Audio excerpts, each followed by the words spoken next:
Well, hello everybody, and welcome to the first part in a new series that I am happy to begin today. This is Sunday morning, and I'm actually sharing my breakfast with you all. May not be breakfast every Sunday, but I'll be sharing something with you, and we'll be going over the A to Z of my favorite Bible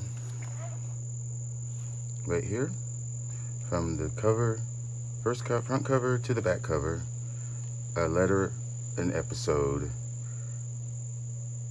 going through each genus within that letter. So before I do that, I know that my subscribers and people that have watched my videos know that I bring up my Bibles and show different books pretty much every video, if not every video. And there are an assortment of books, some that I refer to as the Bible, and others that are just books. So there is a history behind that, and in order to do that, I have to turn the camera down on the table and kind of explain to you, and I'll do that while I'm having breakfast, and then I will start with the letter A. Stay tuned. Okay, and we are back. Thanks for sticking around, and I'll set Botanica'S away for a second and explain sort of how I rely so much on these books. Well, at risk of giving away my age, well, I'm not. I don't care. I'm 56. I just turned 56 in May. So, and I've been growing orchids for a while. Even Ed, who is my buddy, I wish there was a way to meet him. Ed's Orchids, who, I mean, if he doesn't know a genus, if he finds one and grows it, he will bloom it confidently. So he has called me the old guy, meaning like the old wise guy. Like I can't learn anything else that I don't already know, and I don't think that's necessarily true, because I can read all the books in the world, and I have. That didn't make me have any more success than I have now with the internet. I use these books more than the internet, in fact, because the internet, first of all, it takes a while. It's not instant, it's not fast, and right here I can just walk and flip pages. And I've read them so many times, I know where I don't know which book has which species, but my Bibles generally have the majority of them, as this one does, and a few. Some of these are not the Bibles, but in telling the story of how I got to this stage in my Bibles, because I'm talking about my orchid hobby began pre-internet. So like I tell people, I was living in Chicago. Then I know there was a iOS. I know I had found some of those the AOS pamphlets. They were like bulletins. I don't think they do those anymore, but I used to find those, and I would scour used bookstores looking for information on orchids. Once I got to the third stage of orchid addiction, where you want to have one in bloom at all time, I literally was stopping and buying orchids in cleaners. Would go to different cleaners around Chicago, and some of them, not all of them, would have next to the counter would have a big rack of orchids, mostly just big foo-foo, no tag, all of it was no ID, an occasional den, file, but that was my introduction, and I relied on these books to tell me, because I wasn't buying it from an orchid place. They didn't know. They were just, they couldn't even speak English. So I started buying books because I like research. So you have to do. You have to research. If you buy an orchid and you don't know what it is, if you don't pull out your phone or ask somebody, you just buy it because it smells, it's going to be dead. Unless you research it before you mess with it. But in order for me to even be curious about being successful with growing orchids, you have to know where they come from. You have to get some sort of sense of what the culture is. And you have to have the literature and the data. And so that's why I'm saying I would go to use the bookstores.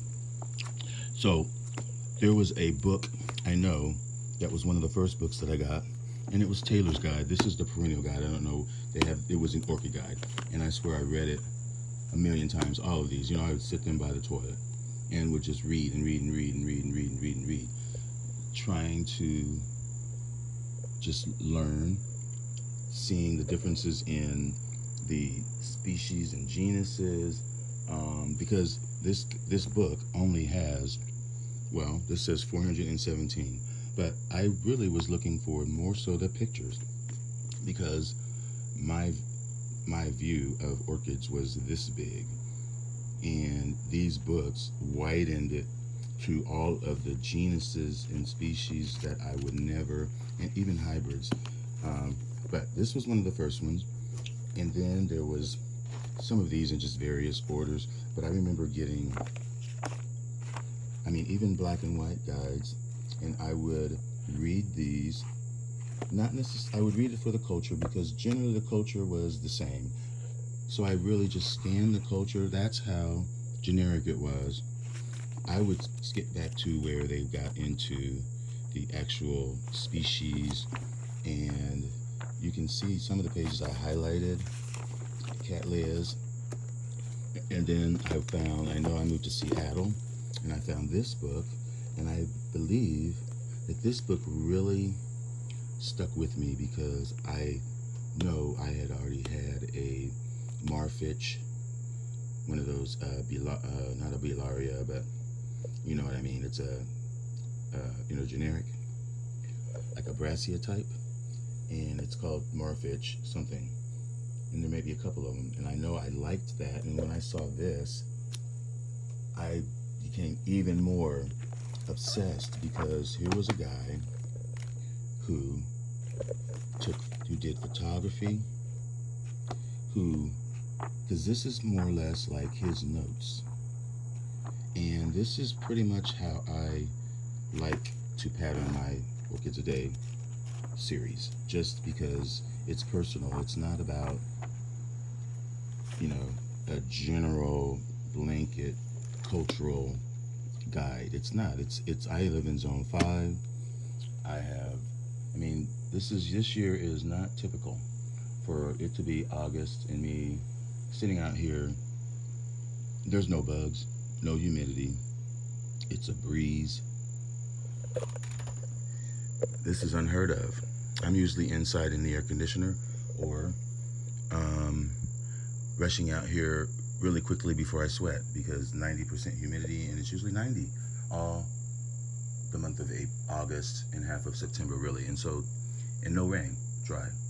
So that's the really the worst situation for orchids, because they get a lot of wet. Well, no, they don't get a lot of wet. They just get heat. So you have to water them, and you really have to time when you water them, because it's in extreme heat. Because of the humidity factor, you can't just water them anytime, because since it's humid, they're not going to evaporate and dry. They're going to stay wet for longer periods. So it's really the worst zone when it's normal, because in the winter it's the exact opposite. It's frigid, low humidity, none, and you have to make your environment more like tropical. So that's where I'm coming from when I go through this Botanica and talk about the plants that I have, the plants that I've killed.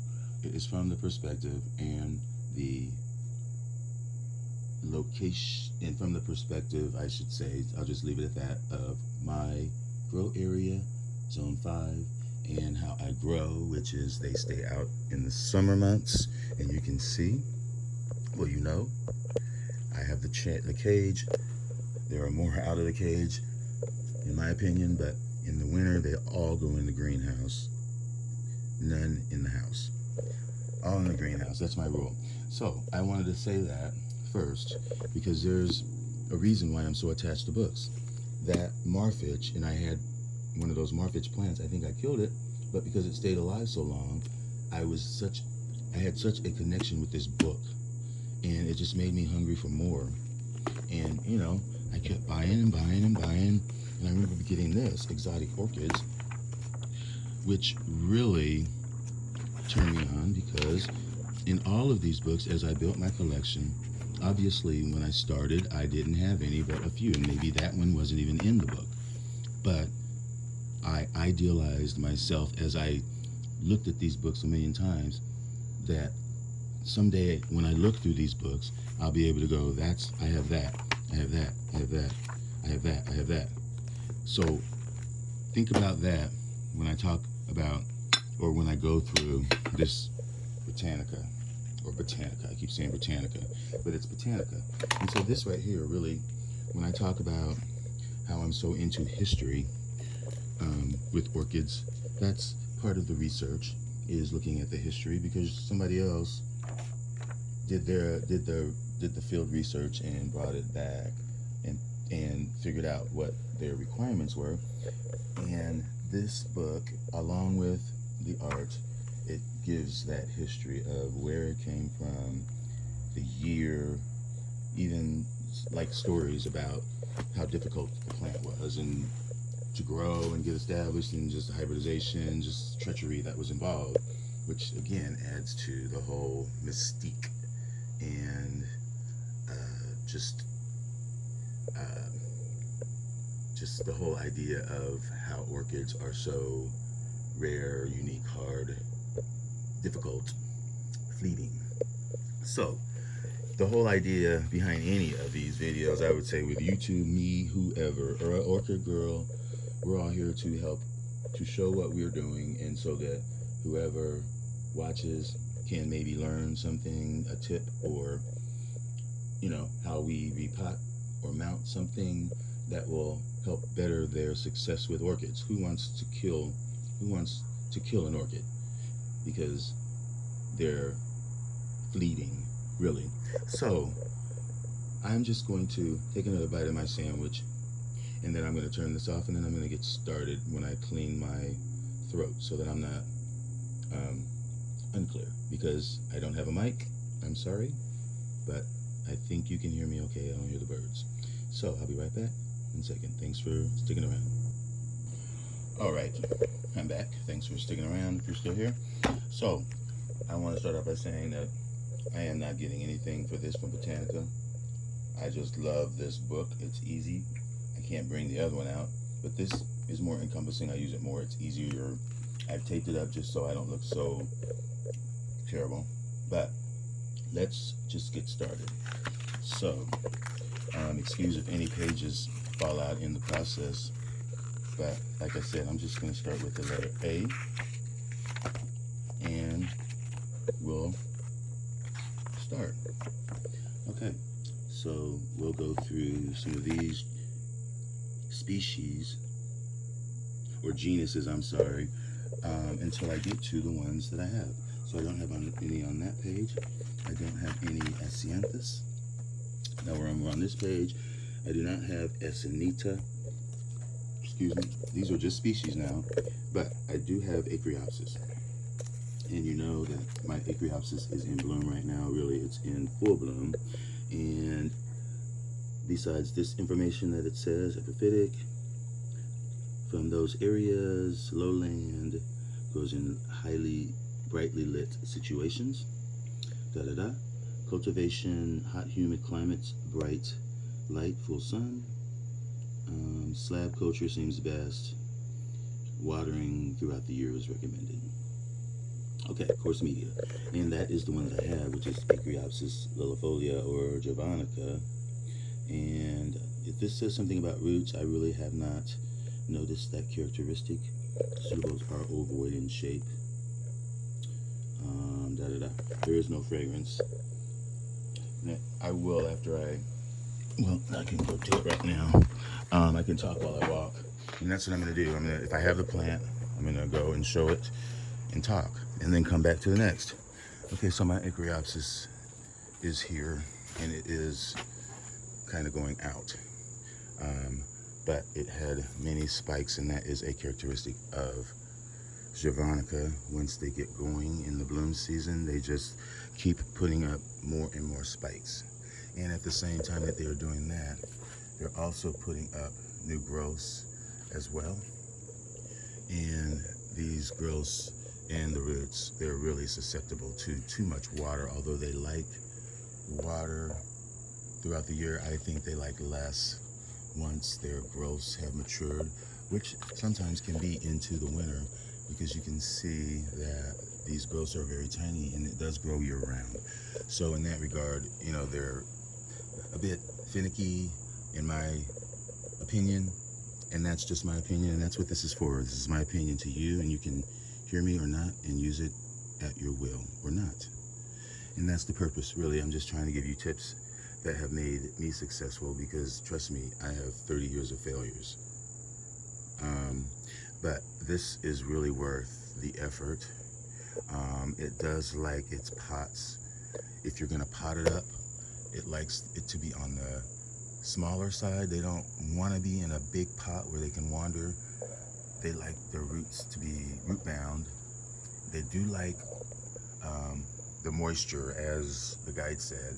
And I just set that inside of another pot with cocoa husk. And since the cocoa husk stays moist, I've just allowed the roots to climb down, and some of them have gone in there, but I think that has helped it stay pretty viable. And you can see the pseudobulbs have not shriveled up at all, so they are getting enough light.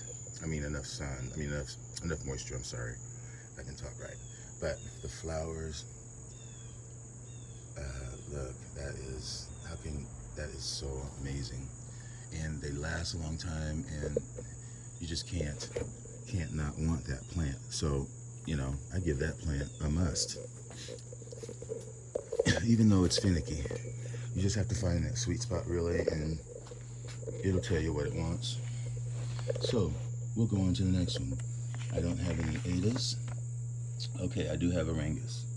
Now, I don't know if I will be able to, well, yeah, we will go through species by species. Okay, Arangus biloba.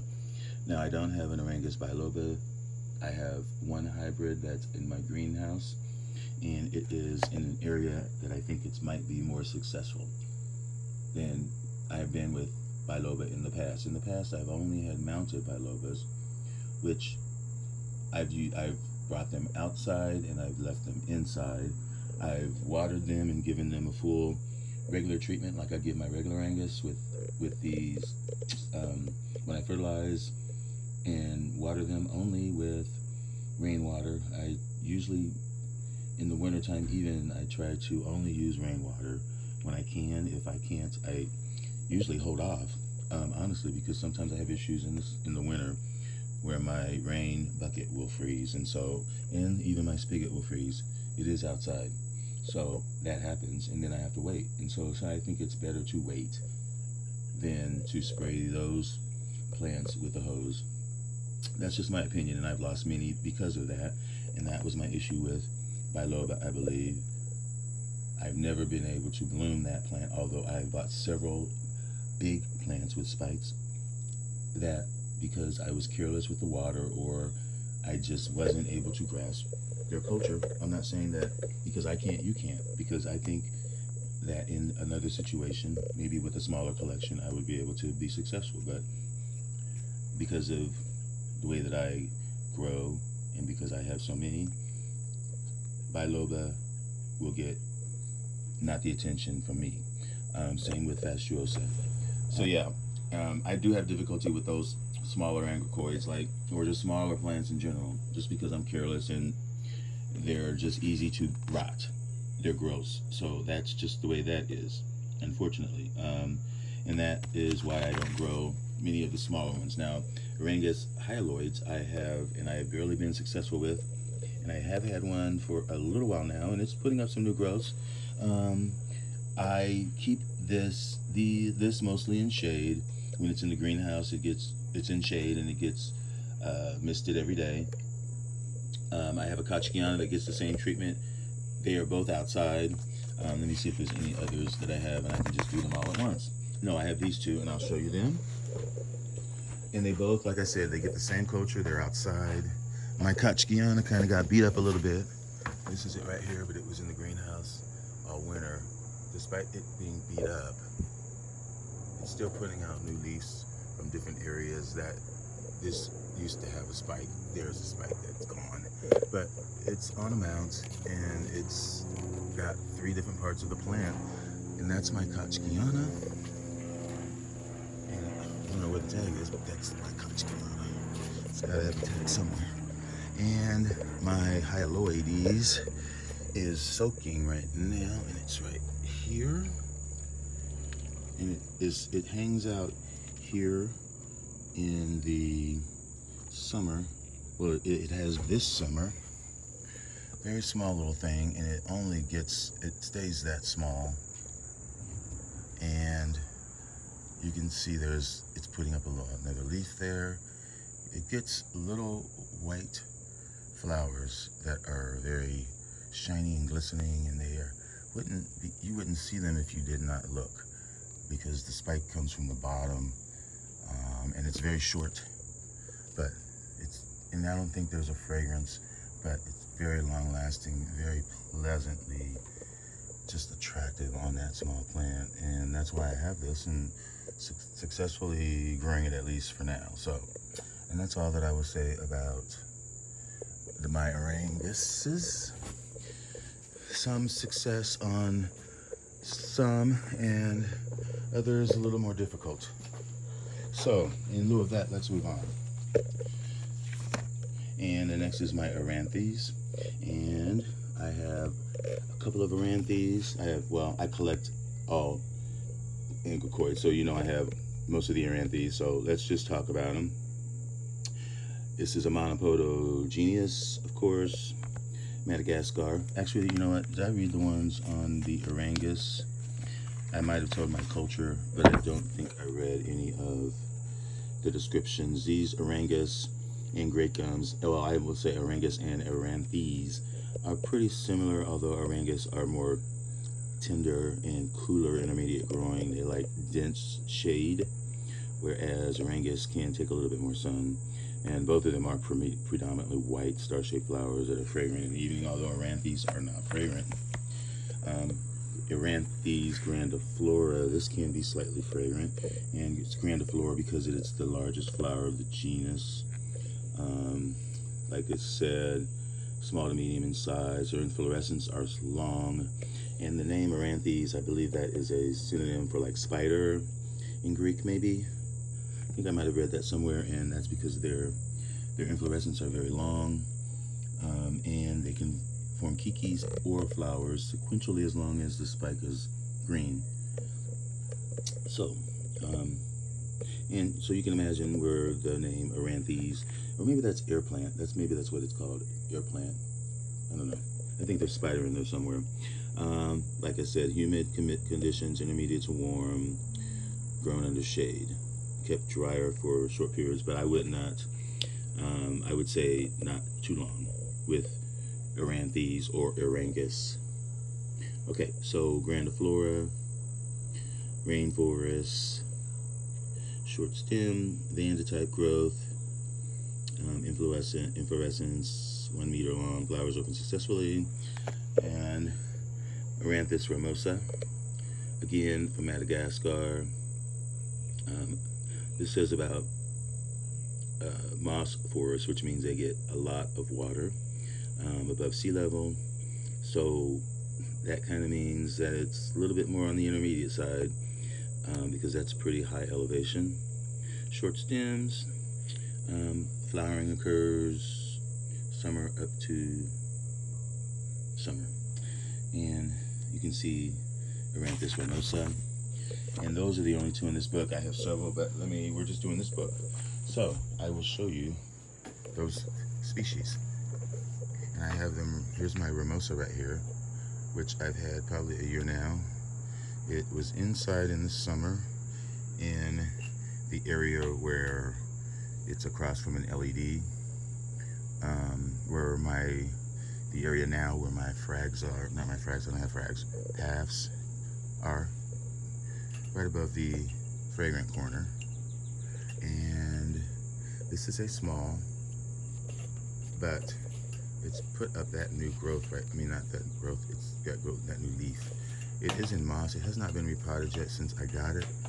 I'll probably do it soon, but I might not do it too soon until it gets a little bit bigger, because these can be a little bit hard to get established once repotted. And I can tell by that cup that it is from Taiwan, but I've had this for a while, like I said. I just wanted to get a little bit bigger, but I'll keep watching on it. But it's doing okay. Like I said, it sits here in the summer. It has this summer, and it's doing fine. So that's that one. And my grandiflora, I know I have one out here. Oh, it's back this way.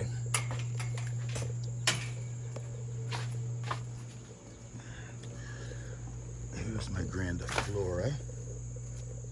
One of them. I have another that is in the greenhouse that is a little bit smaller. This has been out in this spot pretty much all summer. It has grown this leaf. It has really grown nice roots. It has a existing spike right there, but it is turned brown, so it will not do anything for me. But the way that this is growing, and it looks like it is very happy in this spot. I just think that it's doing so well. This is bloom size. I would not be surprised if at some point within the next 6 months it would throw me a spike. So stay tuned for that. Again, these can take more sun. This one can. Mimosa can as well, but they still prefer deep shade. They do not want the midday sun. If you're going to give them any sun for a long period of time, then you're going to have to make sure that they're watered or their roots are not dried.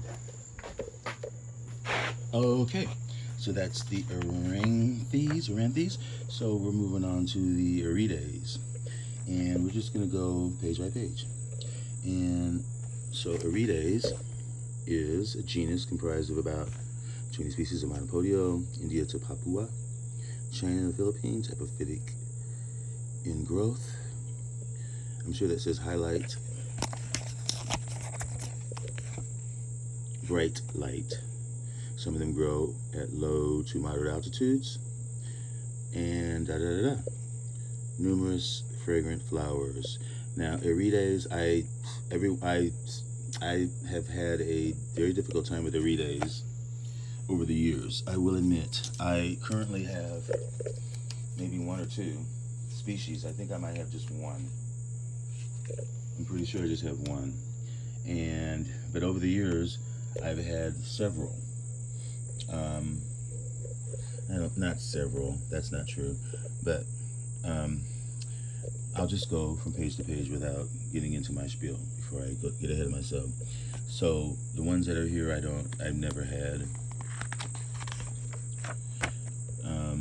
Hulatiana, I don't have it anymore. I had a Hulatiana that was a very nice Hulatiana that bloomed twice. I know I got it from Smiley's, and it was the same time that I got that stupid Cindy Banks that I still want. But anywho, I had a Hulatiana. It was beautiful. Fragrance is amazing. The thing about this plant is that it doesn't like as much sun as what the rest of the Vanda types that you would expect. These tend to burn a little bit when the leaves get too much sun. So this one likes shade, and I would say also if they are putting up spikes, I would say water them even more, or in buds. Bud especially, because if they don't get that water, those buds will blast. And a little more shade as well, because the sun also has a lot of factors in that. And that's just true for my climate. As I said, it's only true for my climate. People in Florida probably can just let them go and not worry about that. But we have issues with drying of roots and things like that, which causes rot problems even on Vandas. But Hulutiana, my issue with that was it got really big, and at the time I was kind of phasing my Vandas out because they were just so big, and my collection was growing. And as you move more things out of pots and hang them up, the Vandas are ones that you always have to hang up, and so you eliminate the ones that take up space. Hulutiana actually happened to die when my greenhouse, the heater, went out that winter, 3 winters ago. So it was facilitated by factors, also my neglect on purpose. So we'll just move on with that. I would highly recommend that. Easier than I would say some of the others. I had a Lawrenciana as well, huge Lawrenciana, grows in brightly lit situations, big plant. I got this plant to produce 2 spikes, sometimes 3 every year. I had this when I first got the greenhouse, and this fragrance on this Lawrenciana is different than Hulutiana. I mean, it's different. It's just like a fresh cracked cube of sugar or something. I mean, it's just so pure and overly sweet. And it does have a chemical back on it that is a little bit aggressive and can give you a headache, honestly. So, but regardless of that, it is a vigorous grower. Probably sometimes only puts out 1 or 2 leaves a year, but it gives you those spikes. And I grew it successfully here in my climate, but it somehow, I know it was potted in a pot.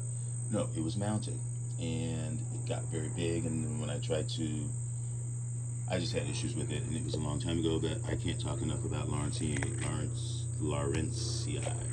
I wish I had another one of those. Multiflora is one that I've dreamed about, just because of the idea of having multiflora, floral flowers on a Vanda type that smell really nice. That multi spikes is what I mean to say. That sounds like heaven. Okay, so odorata. I do have an odorata. Widespread species, many areas: Himalayas, Indochine, Borneo. Grows in, of course, brightly lit situations. Looks like it's temperature tolerant, robust species, very tall, fragrant flowers. And I'll walk in here where my Irides is, and it is potted up. It was mounted when I got it, and I potted it up, and it's right here where it gets full-on sun pretty much all day except for the midday. And it is in, like I said, it's in just bark and a little bit of, it's just bark, I believe, actually, with rock in the bottom to keep it stabilized, because it's a big plant. And the roots all have nice tips, and it does grow kind of wonky, as a lot of Irides do, but I think it's getting nice sun, nice growth. And that's that. It goes inside in the winter, of course, and it really sits down here on this side underneath the heater, but underneath it enough to where it gets the warmth and it gets the sun from the east in the afternoon, and it stays warm. Okay, so let's move on. Okay, Amiziella, I kind of grouped that into the Erangus, and I said that I have issues with those. They probably would do better mounted, but these are definitely on the cooler intermediate side, and they're just not for me. But they may be for you. Same with this one, Encistrocylus rothschildianum. This is a very nice little small plant that looks like little Hershey Kisses. It's brown, like leathery looking Hershey Kiss that multiply like that. They get 2 little flowers at the top, stay pretty small, and then once the leaves fall, they go through a little period, and then they give you a spike from the base that produces these beautiful little pink dainty flowers that sort of dangle and hang from the long spikes, about 3 inches, 4 inches long. In numbers, maybe 2 or 3 on a spike. Todd had a really good one at one time. I don't know where it went to. He used to always show it because it was always in bloom, but mine had died long before, and I just could never get it really established. But I had a really nice one, but it's a little bit finicky, but it is worth it.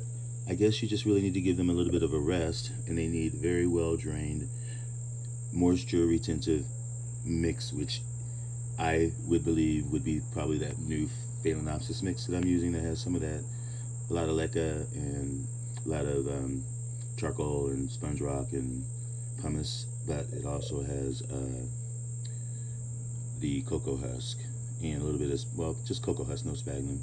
So it's got drainage and it has moisture retentive stuff, so that kind of helps to achieve that. Or just any kind of if you mount them, it's just like I used to mount mine on, but I was not successful with it. Tree fern would be great, but I would still recommend this plant, but it's just not for me. I would wish I could. Now we move on to the next page, and this is the Engracums. And so I'm just going to kind of go through some of these I have inside, and I'm just going to maybe show clips, but I'm not going to be able to go around. I will on some of those that are right around here because most of them are outside. But there are a couple that I know that are inside. That's why I made that long. Anyway, let's just get on with it. Monopodal group, Vanda type, Madagascar, Indian Ocean, Sri Lanka, light green flowers. Generally, all of them have star-shaped flowers, nightly fragrant. The majority of them are various sizes. They like mostly highlight that's filtered pretty much most of the time. A little bit less in the summer because it's warmer, of course. They do like they get monsoon rains pretty much every day. Not fully monsoon for some of the drier, cooler months, but for the most part they get rain throughout the year. At least they do get misting, morning mist, especially those that are more into the upper cloud forest, because the range of Engracums is from sea level all the way up into the cloud forest, so you really have to pick and choose which ones are applicable to your environment. And so some of these I have, some I don't, but the culture is pretty general to a lot of them. They do like good light, although they don't want to burn, so you really have to push the light on them, and they'll let you know by the color of their pseudobulbs, or the color of their leaves, or the way that they grow, which is true for most orchids or just plants in general. They let you know. So I do have a calceolaris, which in fact was my first Engracum that I got in Seattle. It was a gift that bloomed really nice for me, but it was a bloom-sized plant, and these plants, when you grow them well, they keep their spikes and they're just continuous. But this is more of an intermediate, and they do like humid, very humid conditions because they're more of a smaller miniature plant. So if you cannot maintain a humidity of at least 80% and just constant moisture, but not moisture that's going to sit on their roots and rot, then you don't want this plant. Terrariums would work well, but they just like high humidity and moisture. But it flowers from late spring. The flowers are a little bit weird, but no fragrance on those. But they can be plentiful when grown well. Now, compactum, I have a compactum. I've had mixed success with it, so I can't really comment, but I am really trying my damnedest to get it to be acclimated. I think I only have one right now, and it's in the greenhouse. It's growing in a little dish where it's got some moss around the roots, and it's got a little reservoir in the base that it does not sit on. It just sits around. The water just sits around, gives it a little bit extra humidity, and it's still doing okay. But I have to make sure that it's not sitting in the water and that it's not dried. Anyway, that's my dog. Okay, it says as its name implies, it's a small plant.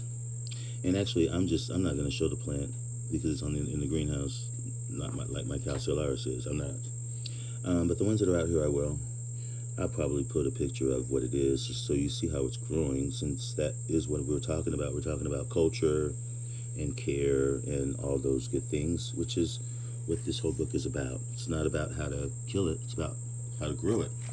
Okay, but compactum, I would just say, make sure you have all of those things in place. High humidity, constant moisture, do not let the roots dry out for too long. However you have it planted or growing, however you are growing it, whether mounted or in a pot, because it's successful either way. Although I think it's more successful being mounted or potted up when it gets past bloom size. Once they get past bloom size, these plants can be a little bit more difficult and can sulk if you are a little bit rough with their roots, because their roots is the lifeline, as I have been saying. The next one is Didiri, which of course is from, again, humid forests, and it's a more intermediate plant. I have not been able to grow it in any kind of way.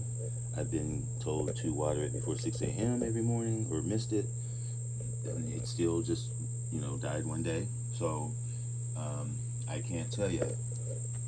Next one is Viburnum, and because of the size of Viburnum, for me, I've grown it well, it's bloomed, but I lost my viburnum when my greenhouse got too cold. As well, it was the same time I lost my longer calcar. So that, which was last 2 years ago, and they were both big. Let's move on. But pretty much the same culture as all of these. Highlight in the summer, and highlight in the winter actually, because they're sitting at the top of deciduous trees, which lose their leaves in the winter, so therefore they get higher light, but they're still getting moisture, but less. And in the summer, because the trees have leaves that provides a canopy of shade, and they're getting lots of rain, lots of filtered sun, and they sit high up, so they get protection from overhead, and they get constant breezes and the humidity. So, okay, we're down to Engracum Eichlerina, and I'm just going to go through these and then I'll show you Eichlerina. I have bloomed Eichlerina. I have got a new one, and it has been difficult to get it established. I really need to repot it, but I have been waiting. And it also, this year, it sat under my crestwood, which provided some sort of moisture to drip down on the crown. And so I have just moved it, but Eichlerina pretty much likes the same. They like, the higher light. They like good light and humidity, good moisture. And although I have not fertilized this year, I would fertilize them weekly, and with a grow, and then I would switch to bloom in the wintertime. Although I would give them a lot less in the wintertime. I would still fertilize my Engracums in the winter just with bloom fertilizer. So yeah, Eichlerina, it's more shady, but it grows up like a vine, sort of like a vanilla plant, and so you need to stick it or it will be pendant and fall over. But the blooms pretty much are really small and bucket-like with a nice yellow throat, a little bit of a light fragrance. Engracum leonis, I can't offer much on that. I have had difficulty, and somebody else can talk about that. I've killed every one.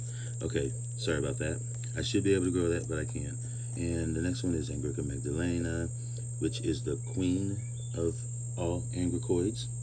Again, this is more of an intermediate, smaller, mature-sized blooming plant, which is good because it is beautiful.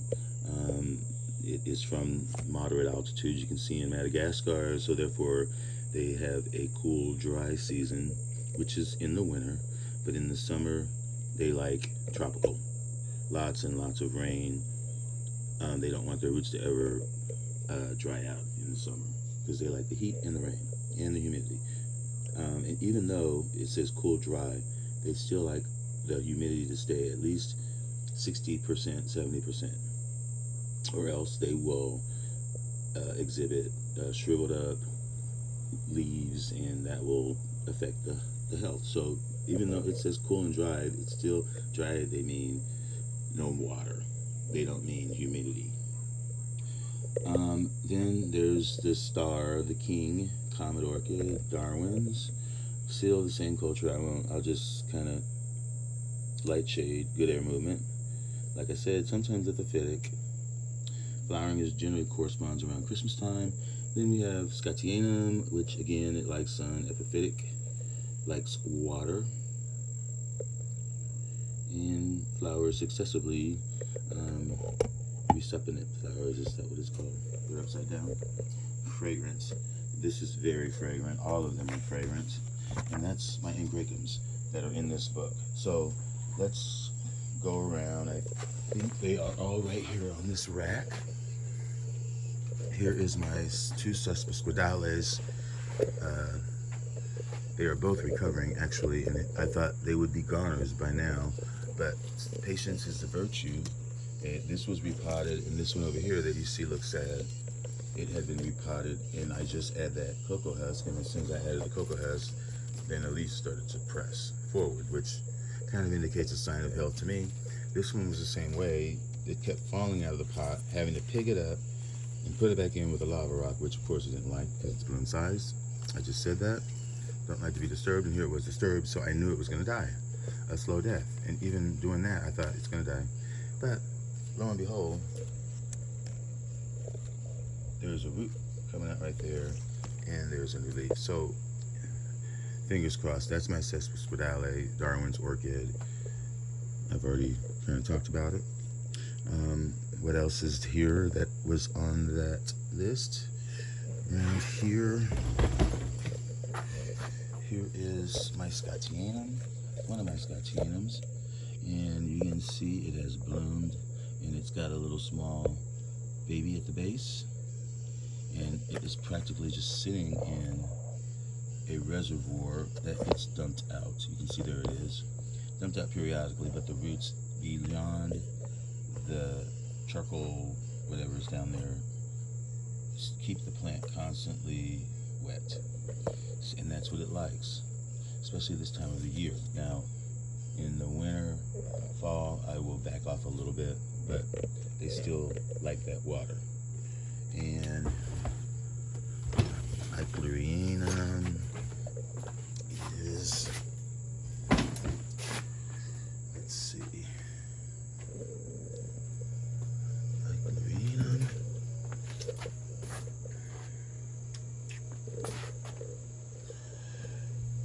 Oh, it's here somewhere, because I just had it today. So I'm looking for Eichlerina. There's Scotianum that I've shown you. Magdalena, which my Magdalena is also right here, I believe, or maybe it's here. So on one of these, it's got to be here. And I just moved this too. Be patient with me, folks. I am not crazy. And here we go. Here's my Magdalena right here. Actually, this is one of them. I have two, but this is the one that has bloomed. This, again, likes good sun in the summer and a lot of water every day. It's in just rock, lava rock, and some bark for lava rock for drainage. And it blooms reliably. It didn't bloom this year because I had repotted it, but it blooms reliably. I think that is kind of going to put up a new leaf, maybe. Thought I might have saw it, but yeah, the more leaves that it puts up, the more flowers it gives. That is one of my, Magdalena's, and I know that my Eichlerina is out here because it was over on the other side of here. And I know I'm looking right at it and passing it by, because it is definitely a reed stem. And here it is over here. This is my Eichlerina. I moved it over here. You can see how it dropped down. The water dripped down on the crown. And actually the roots were a little bit better before that happened. So I am going to get this plant back to health. And that was that. My other Magdalena is a baby for the most part, which is right here. I got that at Slow Orchids, and it was bare root, and it has been hanging out here. Looks like it's doing okay, but again, it's just a baby. you can see how small it is, and look at the other. But that is Engracum Magdalena, and I think that was it. Yeah, Scottianum, that was it, and it's gone. Anguilla, I didn't have any of those. Ania, I don't know what that is. Enectocylus, I don't know what that is. Now, Encelia africanus, I have one, and I've had one. Often grow seasonally, very dry climates. Evenly moist seems best. Bright light. Root system is massive. Perfect draining, fresh, free draining. It says robust, sea level, altitudes all the way up. Fragrant, sweetly scented flowers on branched inflorescence. Mine did bloom really nice, and I just took it out of the greenhouse, not out of the greenhouse, outside. I moved it to another place because I was losing it. Actually, it was sitting there all summer getting new growth, and then I noticed, it was when I came back from vacation, we had rain that had dripped down on the plant, and the new growth had blasted, and the plant really was close to being rotted. And let me see if I can find it. I put it up here somewhere to get it out of that spot so that it would dry off faster. And again, I am looking for it. It was not in good shape. I think it was still alive, but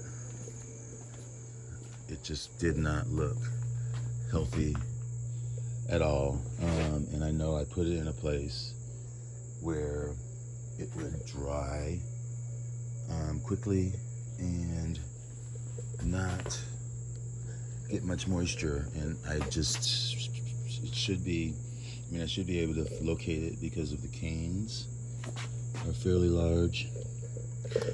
Even though, as I said, it has lost quite a few canes, and really is mostly is not.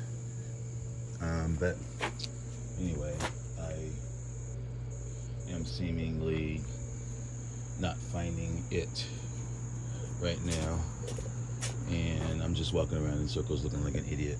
But I will put up pictures of that plant wherever it is, wherever it's hiding.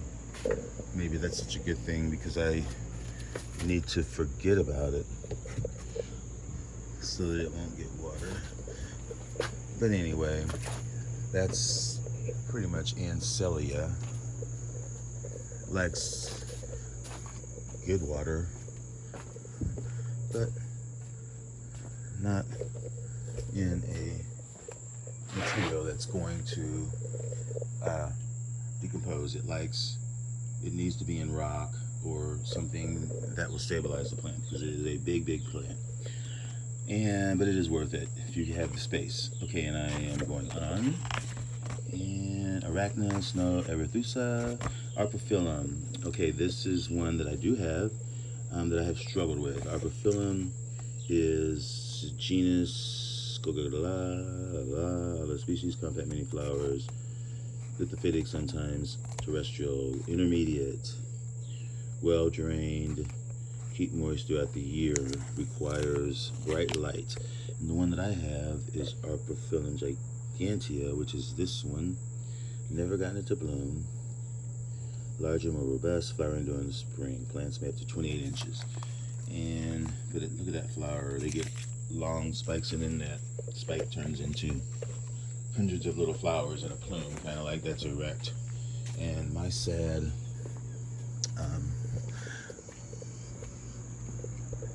plant is right here, my Epiphyllum, that I've had for a few years, maybe just 1 year from Nat.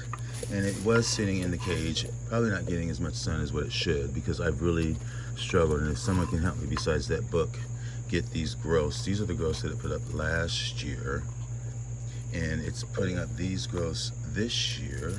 Kind of been growing it like a cymbidium, to be honest. Bright light and lots of moisture, but it doesn't seem to produce anything that would get it to this grow stage, to get it to be bloom size, because you can see the blooms come from the top of the pseudobulb, which is this.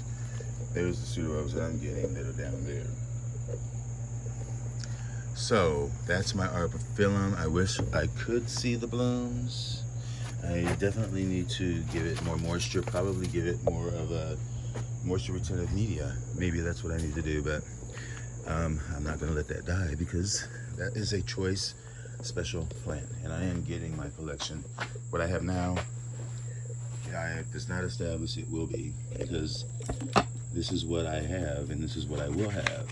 Okay, Arundina, I do not have that. In Ascocentrum, I do have one Ascocentrum, but it's not on here.